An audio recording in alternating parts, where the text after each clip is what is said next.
Good morning, everyone, and welcome to Meet the 2021 Candidates for New York City Mayor. My name is Kathleen Culhane, and I am President of Non-Traditional Employment for Women and the Board Chair of the New York City Employment and Training Coalition. This morning, we have the pleasure of sitting down with Dianne Morales for the second of our scheduled conversations with the publicly announced candidates. Thank you to the members and partners that have joined us from nearly 100 organizations to hear from the candidate. The New York City Employment Training Coalition supports the workforce development community to ensure that every New Yorker has access to the skills, training, and education needed to thrive in the local economy, that every business is able to maintain a highly skilled workforce. NYCETC's membership is comprised of nearly 180 workforce providers, educational institutions, and labor management organizations that provide job training and employment services to over 500,000 New Yorkers, making us the largest city-based workforce development coalition in the country. Thank you again for being with us this morning. It's now my pleasure to hand it over to our Executive Director to begin this program. Thank you, Kathleen. Good morning, everyone, and welcome. My name is Jose Ortiz Jr., and I'm the Executive Director of the New York City Employment and Training Coalition. Before we get started, all participants should know that you will be muted for the duration of this call.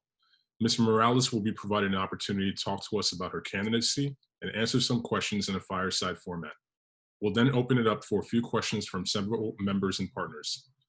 Please type in your questions throughout the conversation using the Q&A icon located on the bottom panel. If you're called upon to ask your question, we'll unmute you so that you may ask your question directly to Dianne. Please note that we'll try our best to get as many questions in as time will allow. I want to thank Ms. Morales for her leadership and for being here with us this morning. For some background, Dianne was born and raised in Bed-Stuy, Brooklyn, to two working-class Puerto Rican parents.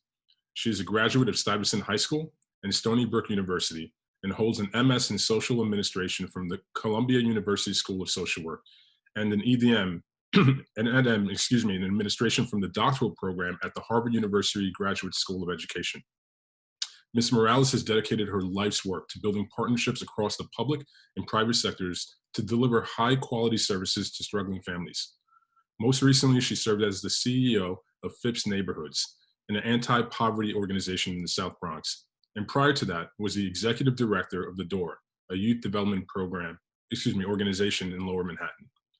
Prior to that, she served as the chief of operations and innovation from 2002 to 2004 at the New York City Department of Education's Office of Youth Development, as a director of the Teaching Commission and a founding board member of Jumpstart. In July 2019, she filed paperwork to run for mayor of New York City in the 2021 mayoral election. Dianne, welcome. It's always good to see you, my friend. Thank you for being here with us. Thanks for having me, Joey. It's a pleasure to be here. It's good to see you. And I'm happy to be back with this community. Great to have you. So let's start out with just giving you an opportunity to introduce yourself to the community. Tell us a little bit about yourself, including your work here in New York City in the human services sector. Sure. So my name's Dianne Morales. I'm the first Black Boricua candidate for New York City Mayor. I'm also, as Joey referenced, I'm a first-generation college graduate. I was born and raised in Bed-Stuy. I raised my children as a single mom in the same community. That's where I'm speaking to you all from this morning. I am an educator.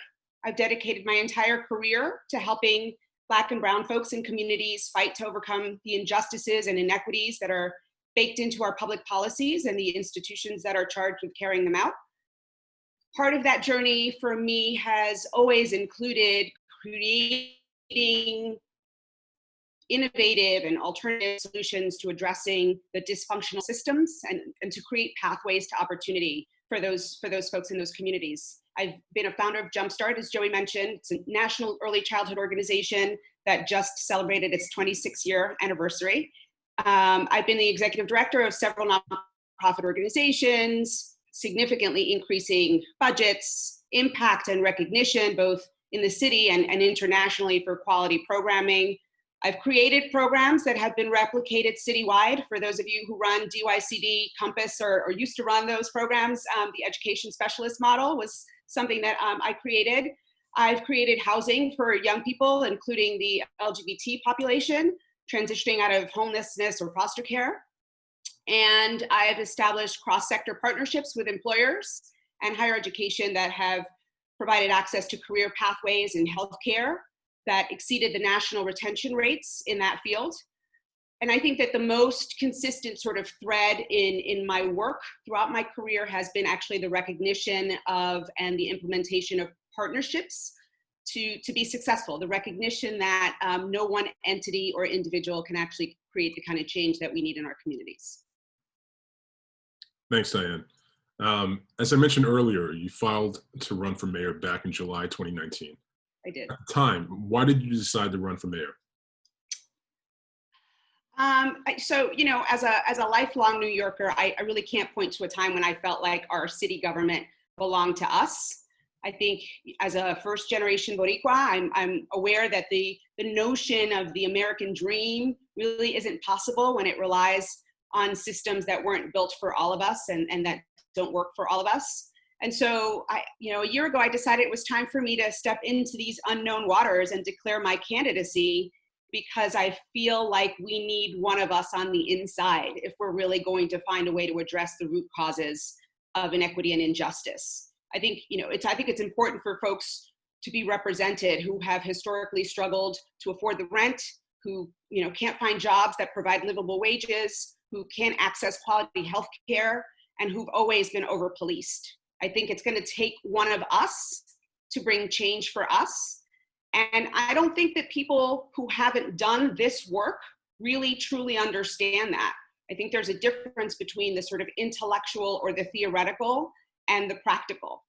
I also think that my personal experience as a first generation college graduate, a single mother who's been paid less than my male counterparts, a parent of children with learning differences who struggle through the public school system, a survivor, and a Black Latina, combined with my professional experiences as an executive that led large-scale change in organizations, that managed budgets, that worked across sectors, and navigated a variety of stakeholders to create workarounds to the system.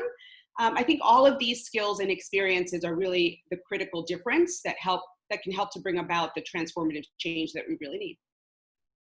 Thank you. So since obviously the time of your initial announcement and the consideration for running for mayor, the world and the city has changed dramatically, and in ways that we obviously could not have foreseen previously. Through May, over 1.25 million New Yorkers face unemployment and steep economic insecurity. Nearly 900,000 private sector and government jobs have been lost, and 330,000 independent contractors filed for pandemic unemployment assistance. The city's unemployment rate now stands at over 20%, with marginalized communities facing the highest rates of displacement. Have your priorities as a result of COVID, as well as the Black Lives Matter movement, changed at all?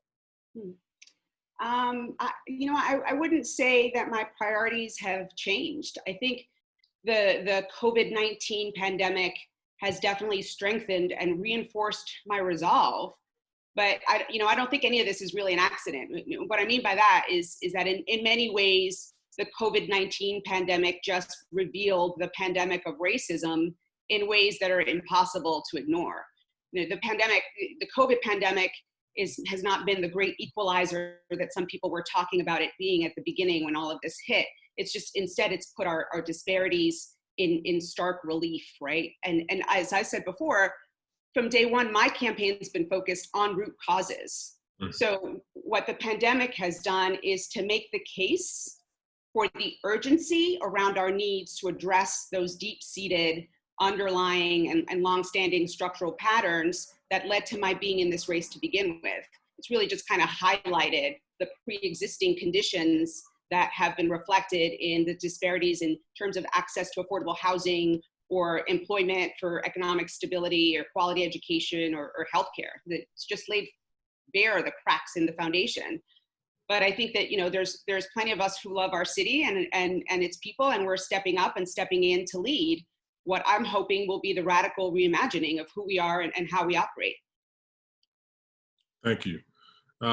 So, as you know, recently we released a report called Recovery for All. It was a vision and set of recommendations from over 80 leaders in the private and human services sector that center on small business and workforce development for displaced workers and marginalized communities. It was a part of a group that we established called the New York Workforce Recovery Strategy Group that included all of those leaders across different sectors and really took a non-siloed approach to making sure that the economic recovery was one that was equitable. Are there any recommendations that stood out to you or that align with your vision for post-COVID recovery? Sure. I mean, I think that honestly, what I was most struck by is the fact that the recommendations aren't remarkably different from what the sector has been asking our leadership and government to do for a really long time, right? Whether it's, they should draw on and rely on the expertise of our teams and our communities. They should trust that we know how to do this work and give us flexibility contractually. They should, leverage their position, government, the city, to integrate systems and really create partnerships, whether that's with unions or employers or higher education. They should prioritize communities that need the most relief, and really reduce kind of the bureaucracy around operating and creating small businesses or providing wage subsidies. What feels different to me, and what I think I get most excited about, is the idea that you guys stated very clearly about going back to normal is not good enough. To me, that aligns with my platform, which pushes the need for a radical reimagining of all of our systems. The idea that we need to throw out the old playbooks and business as usual and create just a whole new paradigm for moving forward that really centers those that have been the most adversely impacted. What I'd like to see is the creation of deep, meaningful partnerships that actually bring the sector to the table in real ways, not just these sort of symbolic platitudes or superficial gestures or these task forces that meet once every 6 months. We know the old ways didn't work. So the path forward has to be one where we're really tapping into the skills and the expertise of the sector to foster innovation and really develop all sorts of pilots and test new ideas. I'd like to see us explore what it might look like to truly integrate workforce development into education from a cradle to college and career pipeline, right? What would it look like for us to make significant strides towards building an inclusive solidarity economy that moves towards shifting power to workers, right? That increases the focus on worker-owned cooperatives. There are several examples in the city that I think we could be learning from. Those are the things I'd like to sort of, I feel like, it's tabula rasa. We can wipe the slate clean and start over because we know what's not been working. And there is an opportunity here. There's a window here for us to push to actually just reinvent ourselves in a whole different kind of way that empowers workers and empowers communities and empowers community-based organizations in ways that are historically unprecedented. Thank you. And I want to go a little bit more into some of those pieces and with my next question. Sure. Because obviously, given your experience, you're uniquely connected to the human services sector, workforce, education sector, much unlike previous candidates. And obviously, your background and connection to community, more than just having been a leader, but representing that community as well. What steps would you take to grow the city's workforce system to make sure that it's more data informed, to ensure that the services are easy to access for people that come from organizations that you've served in the past, like FIPS and the DOOR, and finally is more responsive to the labor market needs as well as the needs of all New Yorkers? Right. So I have to say, I catch myself. I hear myself saying us and we, and I'm still. I haven't quite transitioned to that other side, and part of what's different is I don't fully expect to ever do that, no matter what. So I catch myself using that language of us, and I hope that it is what it is. I think data is important, right? But as the former head of a community organization, I also know there's a lot more to measuring the impact of our work than just the numbers. And I know that, there are many instances where we need time, and that even in doing our best work, it sometimes takes more than one shot to get our people to move forward. So I think I would say that it's important for there to be a more nuanced approach than the usual sort of one size fits all strategy that the city has used historically to either inform practices or to measure impact.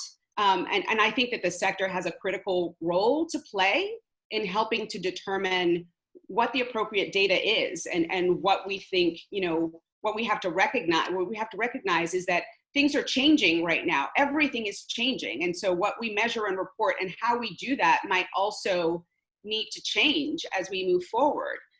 I'll also go back to the notion of an inclusive solidarity economy that centers workers and increases community ownership. I think that will go a long way towards making services more accessible to people and more available in communities. And that we need to just move forward, think about how we move forward towards strengthening communities by really building them up in a much more collective, interdependent way that increases community level investment and ownership in self-determination and the economy. Thank you. Yeah, that feeds nicely into the next question, because you mentioned inclusivity. You talked about the mention in our report around going back to normal isn't good enough, and I think that that's certainly something that the Employment and Training Coalition is beyond the report, is aligned with what you just shared.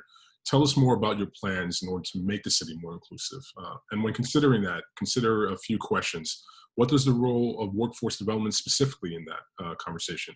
And what are some of the biggest challenges facing New York workers and job seekers today and in the coming decade? So policies, programs that we need to enact to address them. Yep.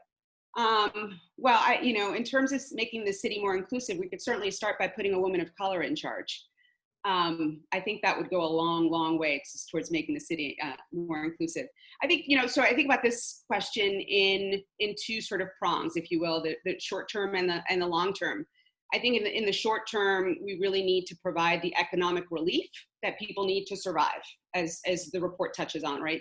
My platform actually includes a basic income guarantee that I think should be implemented across the city, particularly, during these times. I think the earned income tax credit and the child care credits that are included in the report are also really good proposals for the immediate future.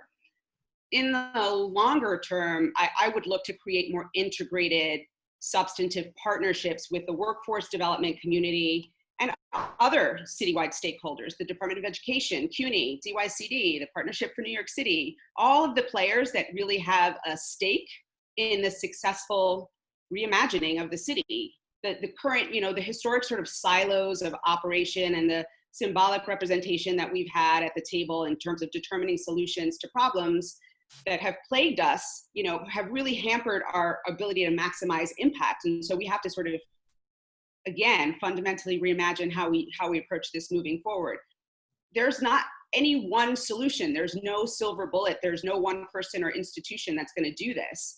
And so it's going to, really take us finding new ways to work together, really working together, bought into the same vision to move towards the real justice and equity for our communities that we're looking for, I think. Thanks. Dianne, so you're the new mayor of the city. Tell us what your priorities look like for the first 100 days. Sure. So I've been talking a lot over the last couple of months about the budget. The budget being a reflection of values and priorities. And so I would really look towards creating a budget that puts people first. For me, that would start with divesting and reinvesting is sort of the language that I've been using. I think our police budget is bloated, and there are a lot of really critical needs that are being underfunded that are really much more closely related to public safety. And so I think that would be one of the critical moves that attached with sort of, we're kind of free falling right now. And I think reprioritizing our budgeting would enable us to sort of put the floor on that and then begin to build back up. I think the other thing I would really be interested in tackling, because it's such a behemoth, is beginning to desegregate our schools and engage in that process. Thank you, Dianne. One last question before we start to open it up for a few other questions from participants this morning. You spent a significant amount of time of your career in the human services sector. What lessons did you gain during your time at the helm of those organizations and in other roles that would apply to workforce and economic development issues here in New York City? And how does your vision and approach differ from the current administration, particularly when it comes to the issues of economic equity and opportunity? Yeah. So I would say, in terms of my experiences in the field, one of the things that I've learned is that the people closest to the problem are also often closest to the solution.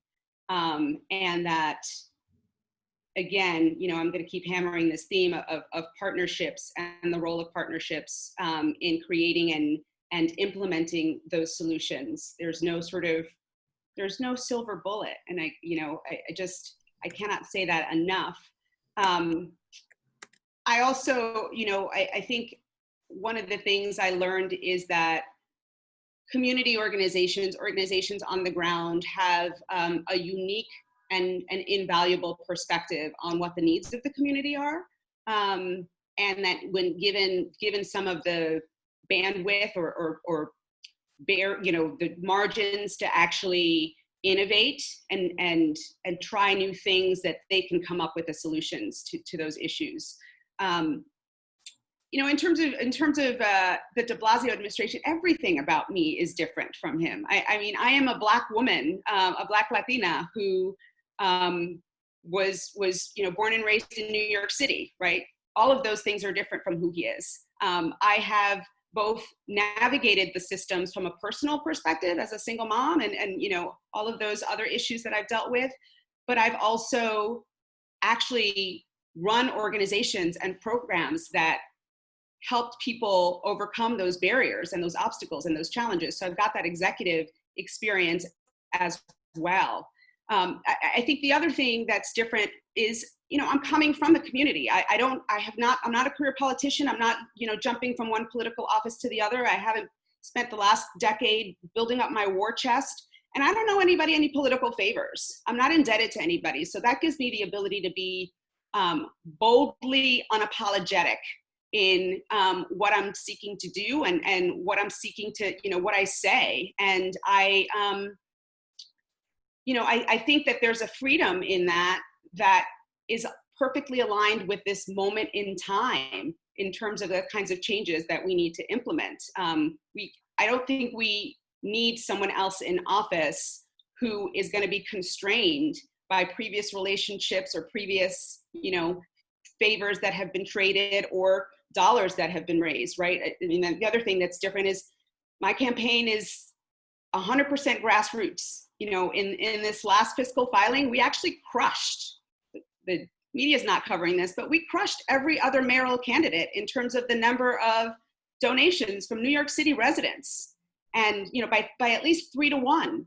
And I think that speaks volumes to who my message is resonating with, right? And it's not the big dollar donors, and it's not people from outside the city either. And I think we need to think about that when we think about who it is that we want representing us in the next administration and who gets to choose. So I think all of those things are different and set me apart. Thanks, Dianne. It was a great answer, and I really appreciate the time you spent with us this morning. We're now going to open it up to questions from our members and partners who are here with us this morning. Andy's going to open it up to guests as they're assigned their question. And our first question is from board member and executive director of Rebuilding Together, Valerie Payne. Valerie? Yep. Good morning. Thanks so much for joining us today, Dianne. You certainly are a different candidate from our current mayor, and it's very refreshing to see you and hear you more about your life experience and your professional history.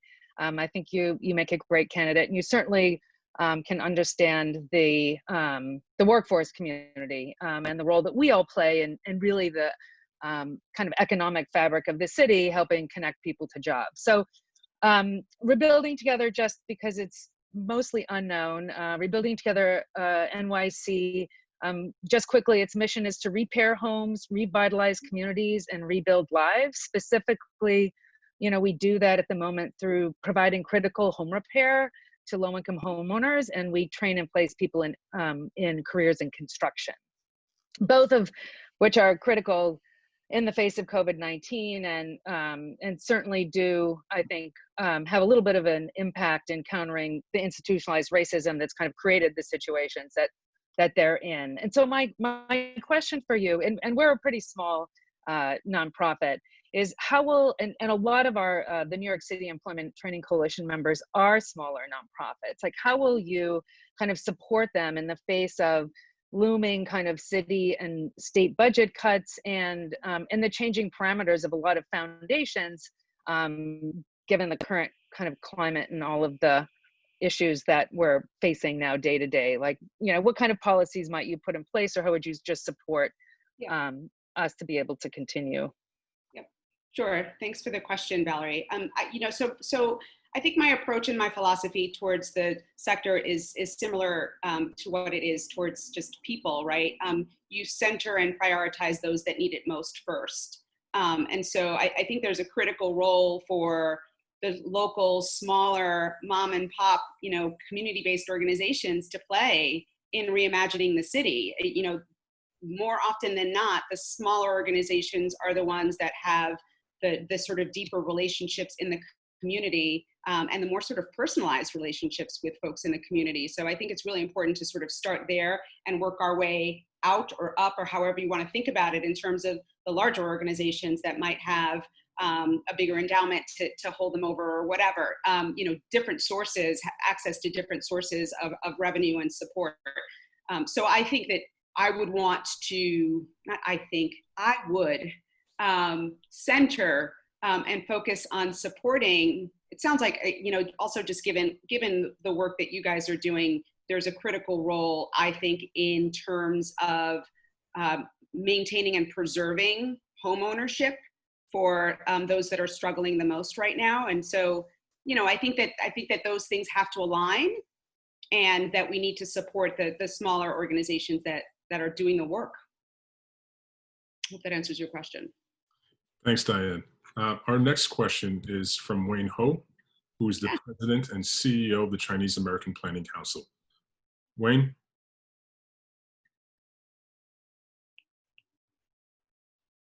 Wayne, can you hear us? Yep, can you hear me? Yep. All right, sorry, I had to learn this Zoom stuff. So hi, Dianne, good seeing you. Thanks for joining us. So Wayne Ho, he, him, President and CEO of Chinese American Planning Council. As you know, New York City contracts out $4 billion for human services and the additional billions of dollars for education, housing, and other services, all to nonprofit organizations. The provider network continues to face many issues. While there have been some gains under this administration, we don't get the full cost of providing services. Indirect was just cut, late payments, late registrations, low wages for staff, et cetera, et cetera. So what are your plans to support the human services sector if you became mayor of New York City? Great question, Wayne. Thanks, Dianne. I feel your pain. And I have to say that I wasn't surprised when I heard about the indirect being cut. I was outraged, as I'm sure many of you were.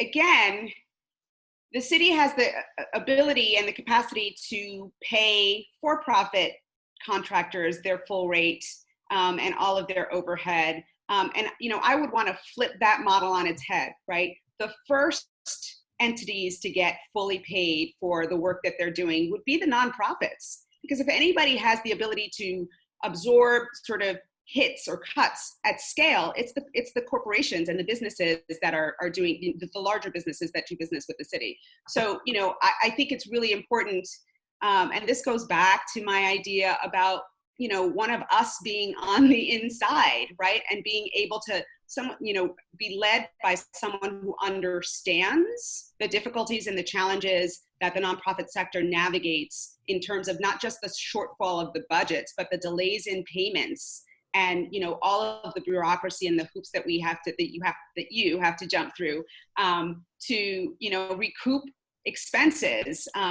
Just all of that that model is fundamentally flawed. And I think one of the things that I would want to prioritize would be getting a group of folks at the table to actually figure out what's the strategy, how do we tackle this, and how do we get folks, organizations, to a rate that is fair and actually covers real expenses. Because I think it's important to recognize that in the reimagining of New York City, which is how I'm going to refer to it, in the reimagining of New York City, it's not possible without the sector. We can't do it, and we've got to do it, and we're determined to do it. So, we have to start by taking care of the people who take care of the rest of us, right? So that's, to me, is a critical shift that needs to happen. I think about what happened during this pandemic and how all of a sudden so many of our staff were deemed essential workers and yet continue to be treated as if they were disposable, right? There's not just a tension in that. There's a hypocrisy in that, and we have to do better. And so, I think having someone in leadership who not only gets it, but is committed to it is critical to actually making this happen. Thanks, Dianne. Our next question is from Angie Kamath, who is the University Dean for Continuing Education and Workforce Programs at the City University of New York. Followed by that, the questions will come from David Conliffe, Chai Junsarat at Nonprofit New York, and Brian Licata at Staten Island Chamber of Commerce. Angie, are you there?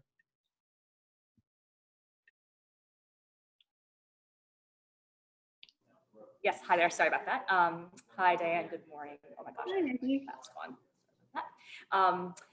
I wanted to get your vision and hear from you. You've mentioned a lot about partnerships and CUNY and higher education, and I would love to hear a little bit more about your vision for how the city can work with CUNY and really all of its assets. So not just community colleges, which is often a focus at the city level because of strong kind of budget connections, but our assets in terms of faculty, students, community colleges, and our senior colleges. As you know, 70 to 80% of our students from community colleges go on to our senior colleges. So the idea that we stop caring about our students when they leave community colleges that are funded by the city doesn't make as much sense in a kind of cradle to career type of framework. So I'd love to hear what you think could be some smart ways to really work together.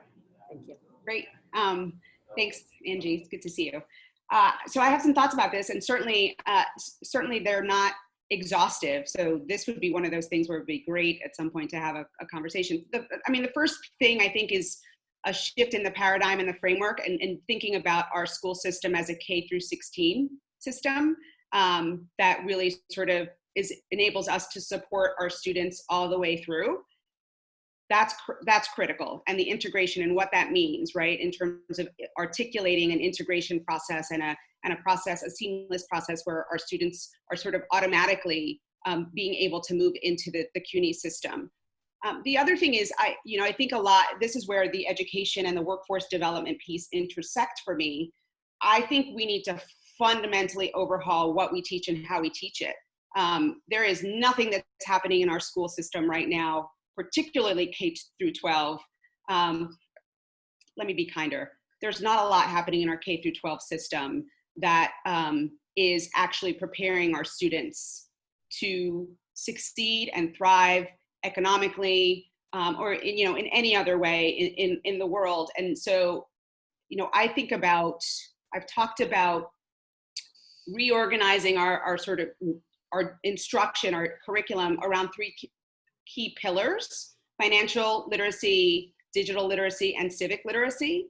And when you think about it, any subject that you teach in school could actually literally fall under one of those topics, whether it's, history or math or science or whatever, but also connecting it to, and this goes to what I said earlier about workforce being integrated into the school system, also connecting it into the idea of using the city, really using the city as a classroom. I know that we've been talking about that in COVID-19 in terms of, being outside, but I think there are resources in the city that we could be using in terms of educating our kids and exposing them to a variety of different workforce opportunities, career opportunities long-term. Middle-class families do this for their kids all the time, right? A middle-class family starts talking to their kids about careers and how to get there and how to explore that from day one, right? Our school system could very easily, our school system should be constructed in such a way so as to mimic that messaging for young people, so that young people have a sense from a very early age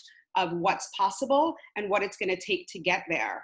And so I would think about how we integrate our workforce providers into helping to create new curriculum, what role the CUNY faculty could play in that, not just in the development, but in the implementation of that, how we use our businesses, our hospitals, our museums as part of the experiential learning opportunities that we should be providing to students from day one, so that they are much more educated about what their options are and what it's going to take to pursue that. The other piece of the pillars that I mentioned was the civic piece. Given what we're living through right now and what we've lived through over the last 4 years, it's really important that we teach our kids what their rights and responsibilities are in terms of participating in a democracy. We need to help them understand that it belongs to them. And we're not doing that. We have not done that successfully, which is why, in 2016, we had so many young people who didn't participate at all. And, there's so many young people in our low-income communities in particular who don't understand the connection or the sort of cause and effects between voting and representation.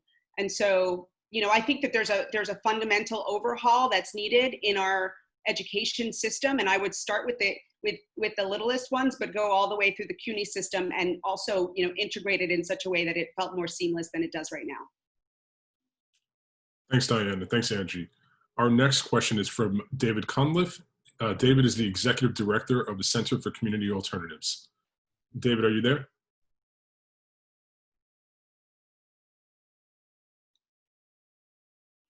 David, can you hear us? You. It looks like you're on mute, and you'll need to unmute yourself. I'll unmute you. There you go. Great. Can you hear me okay now? We can. Great. Diane, I know you know better than most that incarceration destabilizes employment, housing, and families. I'd like to know what decarceral policies you'll pursue to reform the criminal legal system. Just in general or specific to workforce? Well, pick whatever you'd like. I mean, this is going to be a time, I guess really where my question is going. We heard even Giuliani this morning talking about, well, de Blasio released 8,000 people and that's caused a spike in crime and the spike in violence. I'd love to know how you're going to respond to, frankly, racist comments like that. Right. Thank you. Thank you for the clarification. There's fear mongering like those comments, and then there's sort of the data. And this is one of those instances where the data actually serves us well. There has been no correlation actually found between the folks that have been released and the increased spikes in crime. If anything, I would attribute that to other factors, like the protests that are happening and the NYPD's reaction to that. I think one of the things that I've been talking about a lot recently is the sort of the movement to decriminalize, to legalize marijuana, to decriminalize sex work, all of these things, these laws that disproportionately impact communities of color, and what we can do about some sort of reparations, quite frankly, for the communities that have been unjustly and, kind of over, not just policed, but incarcerated for what are now being deemed minor marijuana offenses, and is now becoming a for-profit industry that is being constructed in such a way that actually it is blocking out those that have been impacted most by the criminalization of marijuana, right? So I think thinking about and looking at those laws that disproportionately impact our communities, how we can change those, how we get folks who are currently being impacted by having a criminal record or are incarcerated how we, move towards getting those folks released, getting those folks access to economic opportunity and stability, and helping them reintegrate into communities in ways that are long-term and sustainable, rather than sort of a one-hit thing that results in them being unstable and sort of entering back into the cycle. So I think those are some of the things that I think about when I think about those kinds of comments and what we need to do to address the criminal legal system, and how we need to make restitution, essentially, to those that have been disproportionately impacted historically. Thanks, Diane. Our next question is from Chai Jindasarat. Excuse me, Chai. He's the policy director at Nonprofit New York, which is an umbrella association here in the city. Chai? Can you hear us? Yes. Okay, I think I lost my question. Thanks. Wait, yes, I lost my question. Okay, I'll see if I can just rethink it again. So thank you so much, Joey. And yes, Jinda Surat. And thank you, Ms. Morales. My question is on this dichotomy. I think there's a perception within the broader public that you can't be pro-economic development or pro-business and also be a social justice champion. So being mindful of things like gentrification and the impact of development on gentrification, mindful of racial justice and income inequality. And I see that in the ways that I feel like groups are kind of rallying behind like the pro-business person or the pro-social justice person. And so given that there's a lot of concern about our economy right now at the city and state level and declining revenues, how do you approach that? What I feel is a false dichotomy, and what are some policy ideas that come to mind? Chai, I think if I'm understanding your question, you're talking about the tension between sort of providing relief to communities and also engaging business. Is that sort of a fair? Kind of. I guess it's more like there's, I guess from my viewpoint, there's like policies that are pro-economic development, like things that come out of the New York City Economic Development Corporation. And then there's kind of organizations and for lack of a better word, like groups of people and factions to support them that are like, oh, this is pro-business. And I would say in particular right now, one thing that's going on with the city, I think, is Industry City, where in Brooklyn, where there's a lot of commentary about how, the city needs us right now because tax revenue is down and we need jobs. And then there's other governmental leaders who are saying, actually, no, this is going to be harmful for communities of color, for low-income communities, and this isn't what we want. So I see those kind of two things being at attention, and I'm just wondering like how you approach those two tensions. Yeah. Got it. Thank you for clarifying. I mean, I think the concern, just to stick with the Industry City example, the legit concern of folks in that community is that, with the sort of development of Industry City, the surrounding area and the sort of real estate, et cetera, in the surrounding area will increase disproportionately with the sort of median income or the incomes of the people, the affordability of the people there. So I think there is something to be said for the sort of combination of art and science of threading that needle, right? And creating and implementing policies that protect or that grandfather in pre-existing residences or businesses, and that require a certain level of investment of the developers in the community to really, really increase the availability of affordable housing and accessible commercial space, for example.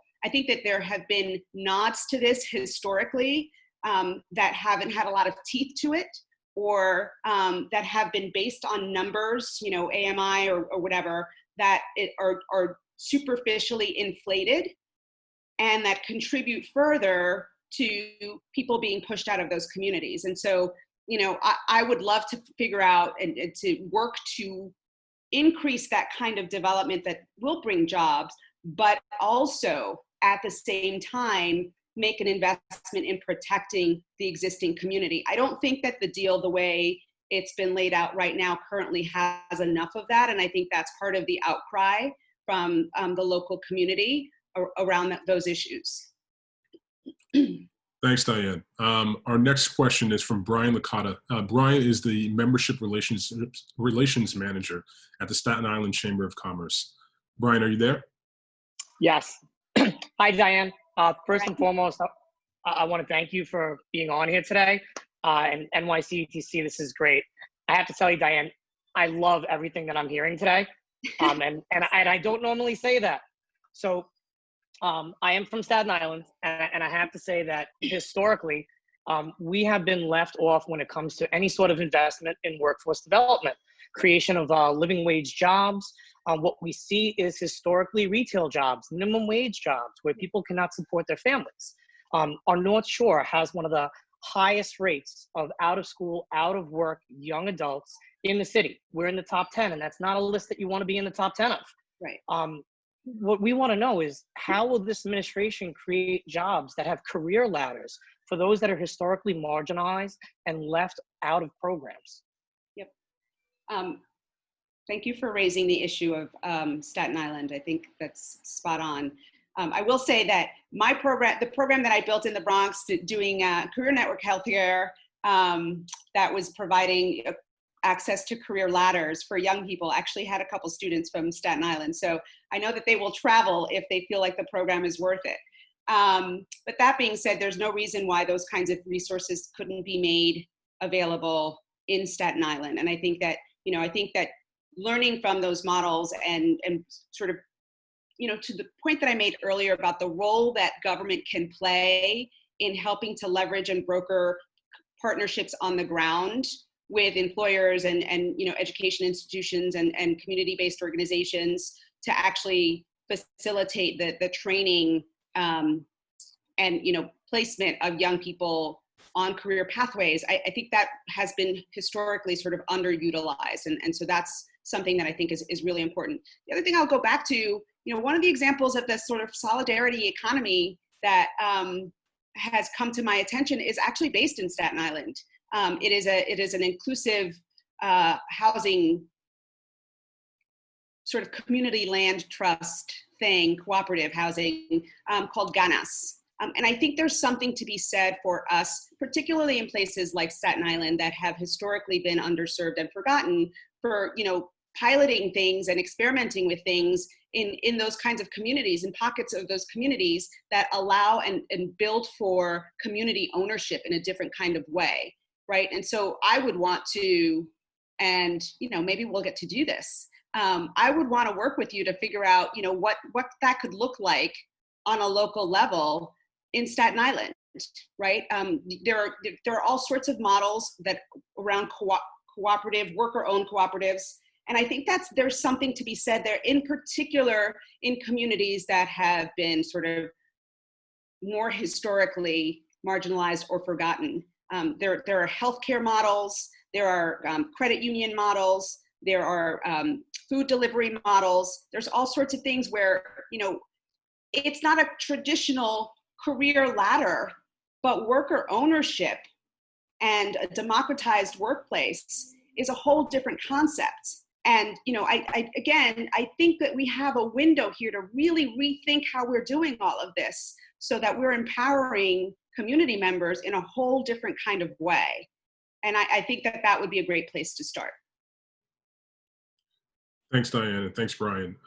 Our next and final question from our audience, and we'll come back to a couple questions from our team here, is from Jared Giles. Jared is the Director of Workforce Development Initiatives at the Brooklyn Navy Yard Development Corporation.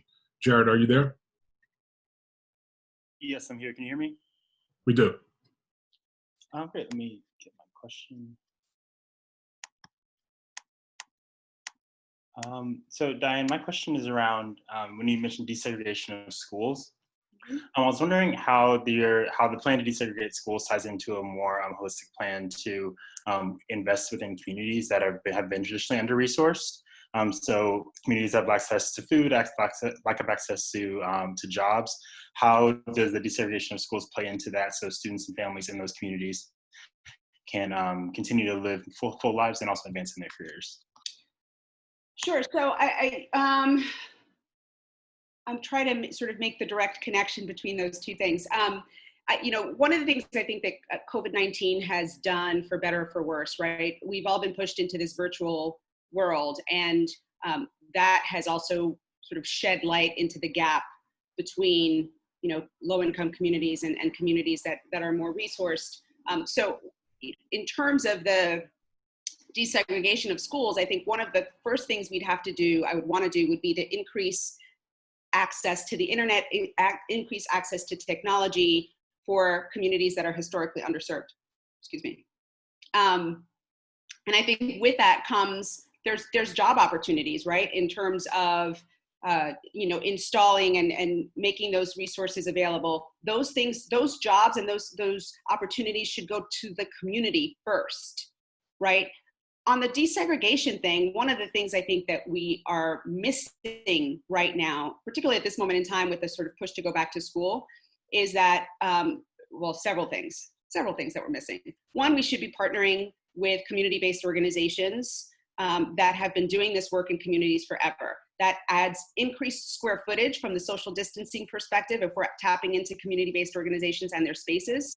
As I mentioned at the sort of top of the program, there are many community-based organizations that have been running after-school programs that required an education specialist. So what that means is that there are many community-based organizations that already have some sort of educational expertise on staff. Most community organizations are very adept and very skilled at developing alternative methods of instruction and doing things creatively that are sometimes more engaging than what happens, with children in the school day. Maximizing and taking advantage of that opportunity, we could be spreading out classrooms and schools in communities on a much larger footprint. What that would also require is additional support and additional staff, right? So if we're hiring from community in order to support that expansion, then we're also creating a pathway and a pipeline for people from the community who are going to arrive on day one with the cultural competency that they need to serve those students, but also who could be put on a pathway to a career in education or a career in youth development or a career in workforce that they might not have otherwise had access to. So I think about, specifically when I think about desegregating schools, I also think about the window, the opportunity that this virtual learning environment has created for us in terms of we could desegregate classrooms tomorrow.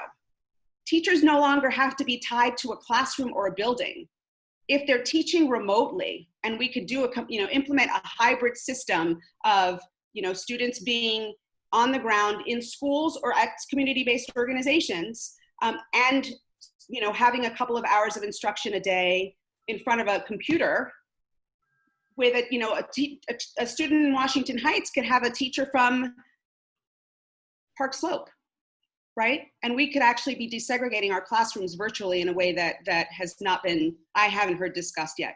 So I think there's a lot of different components to the question that you asked, and there's a lot of different components to the response and how we do that. But I do see a portal here for opportunity that I haven't actually seen before. Thanks, Diane, and thanks, Jared, for the question. I'm bringing it back to Annie and our team. Annie is the head of membership services and communications, and she has a question. Annie? Hey, Diane. My question is around the idea of automation. And, that's a topic that keeps coming up around workforce and economic development over the last few years. And really has just been expedited. Its impacts have been so much expedited by the COVID crisis. So we've been seeing a lot of people talking about the future of work and how the city should be preparing for the future of work. And as we've seen from the crisis, a lot of those cracks expedited by automation have been made visible through the past crisis. So how do you think the city should be better preparing for the impact of automation, and especially now within the pandemic? So I think, I'm going to go back to two things. One is the three pillars of sort of restructuring education that I talked about, which is the digital stuff, right? The digital, the technology. I think that there is definitely a market there that we should be preparing our students for, or exposing them to, and letting them make educated and informed choices about the pathways that they choose to pursue. That's the first thing. And then the other thing, I really believe strongly that this is the time for us to move towards much more worker-owned cooperatives. I am a part of the leadership team of one of the mutual aid groups that arose as a result of the COVID-19 pandemic, Bed-Stuy Strong, which is, I think, the largest mutual aid group in the city. We've raised over $500,000 since the pandemic hit, and all of that money has gone right back into the community. And one of the ways it's gone into the community is to support a worker-owned cooperative called Brooklyn Packers. Brooklyn Packers is 100% worker-owned, and they've just added 18 new positions as a result of our partnership with them, where they are actually sourcing, packaging, and delivering meals. Their next step actually is to purchase a farm that will be owned by the workers. And so, I think that again, I'm gonna keep going back to, we've got to think outside the box to sort of move forward here. And we've got this window right now to throw out all the old playbooks and to just, try all sorts of new things. And I think that, in partnership with the workforce development sector, there's a lot we could try in a really short period of time. And we can, really move things forward in a whole different kind of way. And so that, those are the sort of the two pillars that I think about when I think about all of the changes that we're living through, and all of the needs that we're going to come out of this period with, and how we begin to address that.